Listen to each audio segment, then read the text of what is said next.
ఆ తల్లి ఆకలితో ఉంది. ఒక ద్రాక్ష తోట ముందు నుంచి వెళ్తూ ఉంది.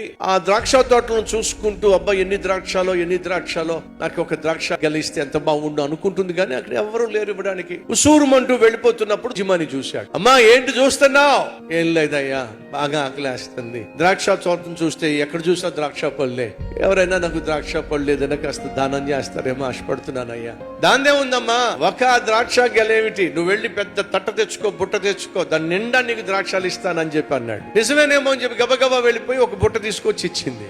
ఆ గేటు దగ్గరే నిలబడింది. 5 నిమిషాలు వస్తానమ్మని వెళ్ళాడు. 10 నిమిషాలు అయింది, గంట అయింది రాలా, 2 గంటలైంది రాలా. అర్థమైపోయింది ముసలమ్మకి.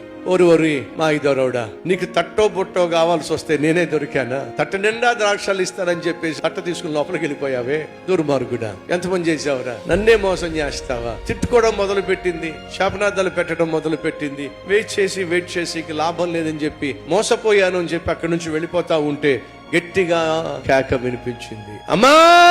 వెనక్కి తిరిగి చూసింది. వెళ్ళిపోతున్నావేమిటి, రా.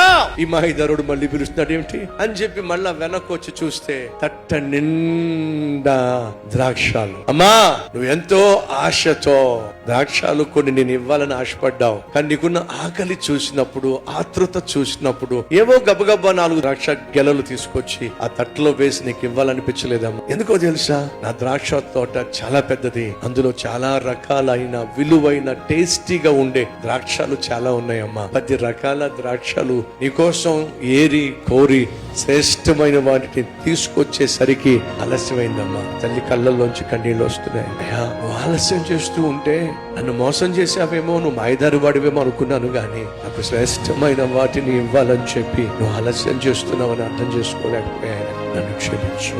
ఆ ద్రాక్ష తోట యజమాని కంటే బహుశ్రేష్టమైన వాడు నేను ప్రకటిస్తున్నా, నా ప్రభు అయిన యేసుక్రీస్తు. ప్రాణంగా ప్రేమించిన వాడు, నీకోసం ప్రాణమే ఇచ్చేసిన వాడు, అంత చేసిన వాడు నీకున్న కొద్దిపాటి అవసరాలు తీర్చలేడా?